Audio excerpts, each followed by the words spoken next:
Hi, second grade. Welcome to day 4 of reading Mirette on the Highwire. Yesterday we focused on the beginning of the story, and today we are going to be focusing on the middle. So friends, yesterday when we read the beginning of the story, we focused on things that were being introduced.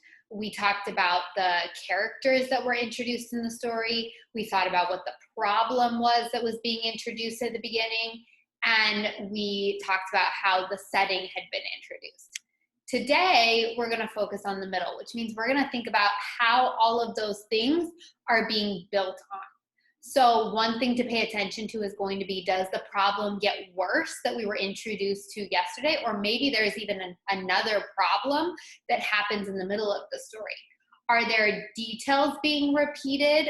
Maybe things that repeat from the beginning of the story? Is there a solution attempted? So what happened with that problem that we found at the beginning? What's happening with it in the middle of the story? Also, are we getting to know our characters better? Are there new things that we're finding out about them? All of those things are going to be really important to pay attention to as we read the middle of our story. So I'm going to reread to you the middle. I want you thinking about all of these things as you're listening to me reread. Follow along as I reread to help your brain make sure it's paying attention to the story. And then at the end, we're going to fill out that middle section of our story structure chart that we started yesterday. Finally, she couldn't resist any longer. When Bellini was gone, she jumped up on the wire to try it herself. Her arms flailed like windmills. In a moment, she was back on the ground. Bellini made it look so easy. Surely she could do it too if she kept trying. In 10 tries, she balanced on one foot for a few seconds.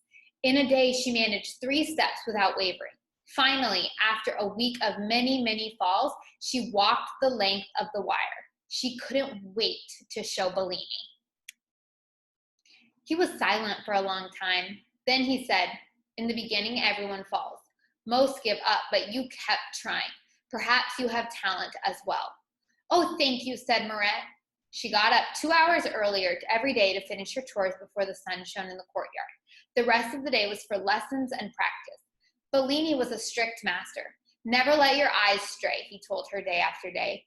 "Think only of the wire and of crossing to the end." When she could cross dozens of times without falling, he taught her the wire walker's salute.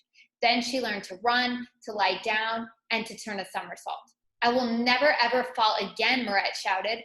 "Do not boast," Bellini said so sharply that Mirette lost her balance and had to jump down. One night, an agent from Osley's Hippodrome in London rented a room. He noticed Bellini on his way to dinner. "What a shock to see him here," he exclaimed. "See who?" asked a mime. "Why, the great Bellini. Didn't you know he was in the room at the back? Bellini? The one who crossed Niagara Falls on a 1,000-foot wire in 10 minutes?" asked the mime. "And on the way back, stopped in the middle to cook an omelet on a stove full of live coals. Then he opened a bottle of champagne and toasted the crowd," the agent recalled. "My uncle used to talk about that," said a juggler. "Bellini crossed the Alps with baskets tied to his feet, fired a cannon over the bull ring in Barcelona, walked a flaming wire wearing a blindfold in Naples. The man had the nerves of an iceberg," the agent said. Mirette raced to Bellini's room. "Is it true?" she cried. "You did all those things? Why didn't you tell me? I want to do them too. I want to go with you." "I can't take you," said Bellini. "But why not?" asked Mirette. Bellini hesitated a long time. "Because I am afraid," he said at last. Mirette was astonished. "Afraid?" she said. "But why?" "Once you have fear on the wire, it never leaves," Bellini said. "But you must make it leave," Mirette insisted. "I cannot," said Bellini. Mirette turned and ran to the kitchen as tears sprang to her eyes. She had felt such joy on the wire. Now Bellini's fear was like a cloud casting its black shadow on all she had learned from him. Bellini paced his room for hours. It was terrible to disappoint Mirette. By dawn, he knew that if he didn't face his fear at last, he could not face Mirette. He knew what he must do. The question was, could he succeed? So we're going to finish reading the rest of the story tomorrow, but today we're going to focus on the middle. So before you start writing about what happened in the middle, it might be helpful to go back and reread what you wrote yesterday for the beginning. Then on this part, you're going to focus on what are the major events that happened in the middle of the story today, the part that I just read. Down here, you're going to focus on how does the middle build on the beginning. So what builds about the problem? What builds about the characters? Is there any new information about the setting? Are there solutions attempted? Is there a new problem? All of that needs to be recorded on this chart. Remember, we want to pick out the most important details that are happening in the story.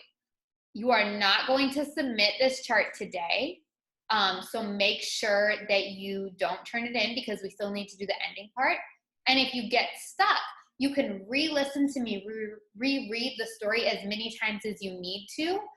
You also can go back and look at that green chart that we went over at the beginning that tells about the important things to focus on in beginning, middle, and end. That chart will really help you when you're filling out your story structure chart.